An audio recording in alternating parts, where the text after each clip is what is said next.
Olá, tudo bom? Aqui é Renata Bertrand, sou psicóloga clínica e neuropsicóloga e vim aqui hoje para dar continuidade à nossa série sobre autismo. Então vamos lá, vou entrar aqui nos meus slides. Hoje nós vamos falar sobre o transtorno do espectro autista nas diferentes fases do desenvolvimento. Então vamos dar início aqui à nossa aula de hoje, que como eu já falei na aula passada, agora começa a ficar a parte que eu julgo ser muito interessante. Sim, primeiramente, eu acho que é muito importante, antes de você partir para você entender o que tem de atípico, você conseguir entender os marcos do desenvolvimento, o que acontece no desenvolvimento típico, tá? Isso eu já conversei com algumas pessoas que fizeram supervisão comigo, já conversei com pessoas que participaram dos grupos de estudos que eu fazia até o ano passado. E assim, se você pretende trabalhar com crianças, pretende trabalhar com avaliações, é muito importante que você entenda o que é esperado de cada fase do desenvolvimento. Mas por que disso? Porque, assim, existe uma homogeneidade do que é dos marcos, tá? Então, assim, existe uma noção bem certa de quando, por exemplo, o bebê começa a engatinhar, de quando o bebê começa a falar, tirar a fralda, etc. E assim, é claro que existe uma variabilidade entre um indivíduo e outro, tá? Sempre pode ser que ocorram diferenças, né, nesse processo. Só que você precisa entender, né, o que é esperado para cada fase, até para você poder fazer uma leitura de quando estão ocorrendo muitos atrasos nesse desenvolvimento e quando que esses atrasos deixam de ser normais, esperados e começam a ser algo que é preocupante. Como, por exemplo, uma criança com 2 anos de idade que ainda não está falando, isso já pode ser caracterizado um atraso na linguagem, então precisa ser melhor avaliado. No caso, por um fonoaudiólogo, que daí é o mais ideal, tá? E assim, quando a gente pensa no espectro autista, nos indivíduos que estão no espectro, a gente sabe que existe uma heterogeneidade de características que podem ocorrer, né? E elas podem ocorrer de duas formas. Primeiro, existe aquele grupo de indivíduos que apresentam aqueles movimentos estereotipados e repetitivos com as mãos, que a gente chama de flap, e esses movimentos, assim, eles podem ocorrer com indivíduos que têm um grau de dificuldade cognitivo, um atraso maior. Ou então, existe um outro grupo, que são aqueles indivíduos que apresentam uma grande rigidez relacionada à rotina. São aqueles indivíduos que provavelmente vão apresentar algumas dificuldades com a quebra de rotina. Geralmente, esses indivíduos eles já têm os aspectos cognitivos talvez mais preservados e as dificuldades deles não são outras, né? São diferentes do primeiro grupo. Então, assim, isso vale para a gente pensar que existe uma heterogeneidade nas características do autismo, não existe um perfil único, né? Existem vários perfis, e isso é muito importante na hora da gente fazer essa leitura, essa análise.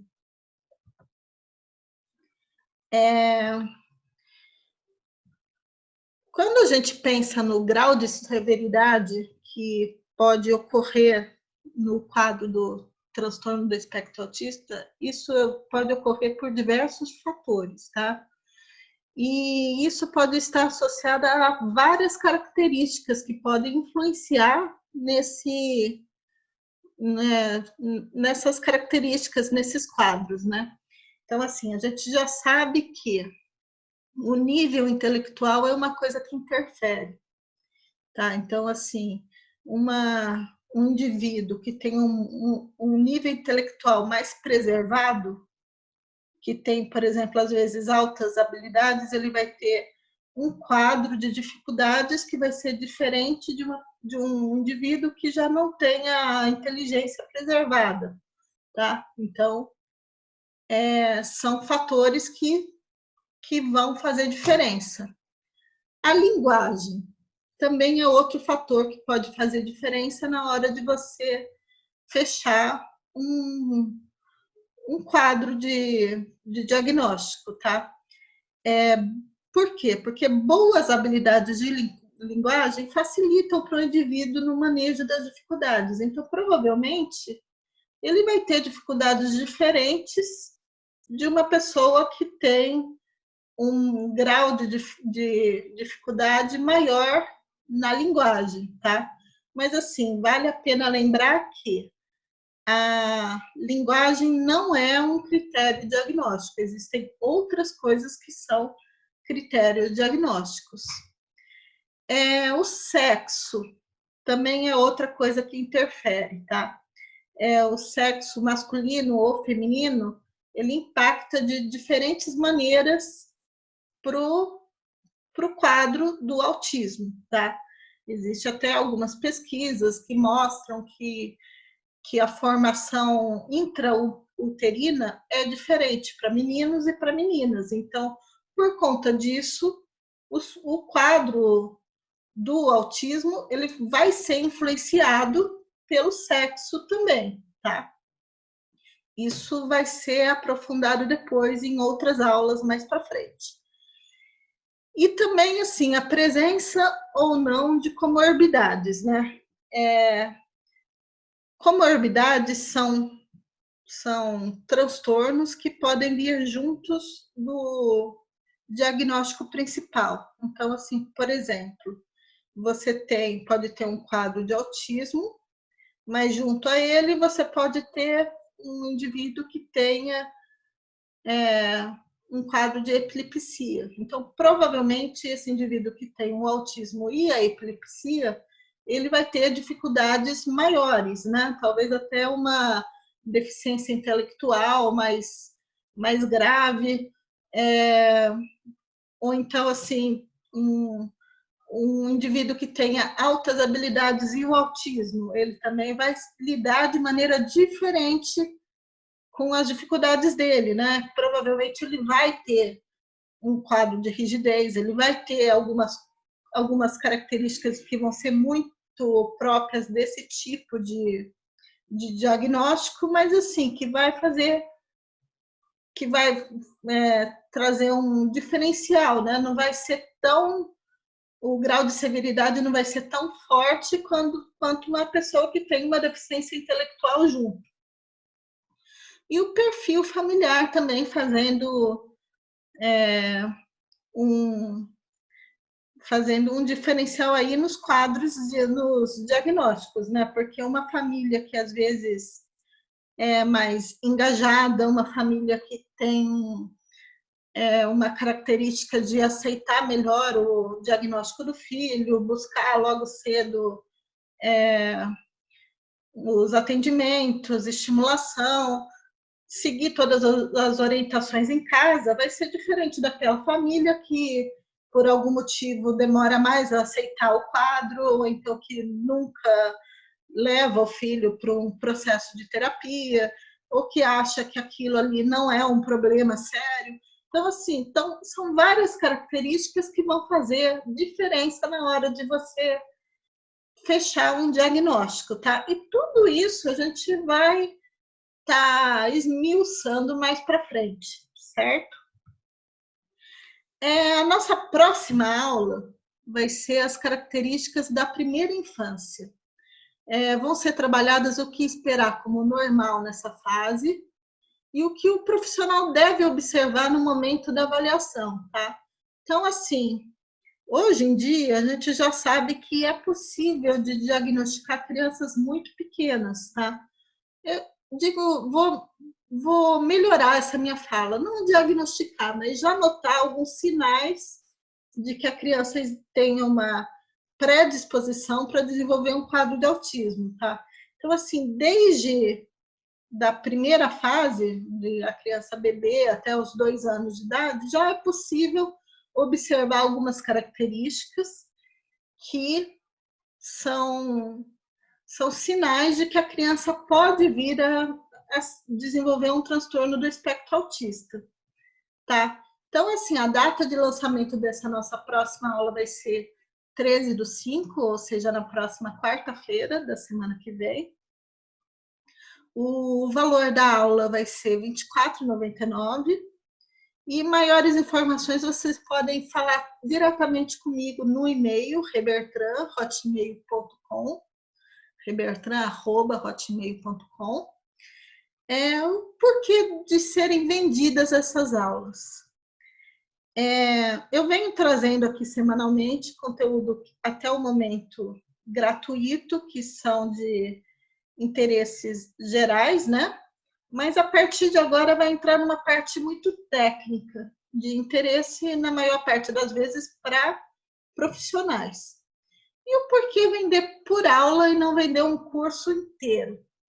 Primeiro, eu estou pensando na facilidade ao acesso ao conteúdo, tá? Então, assim, em primeiro lugar, se você tem interesse numa determinada parte do conteúdo específico, você vai poder comprar somente aquela aula. Se você quiser saber mais, daí você pode depois, posteriormente, adquirir uma outra aula. Os conteúdos são pequenos, as aulas no geral vão durar no máximo 40 minutos, não vão ser conteúdos muito longos,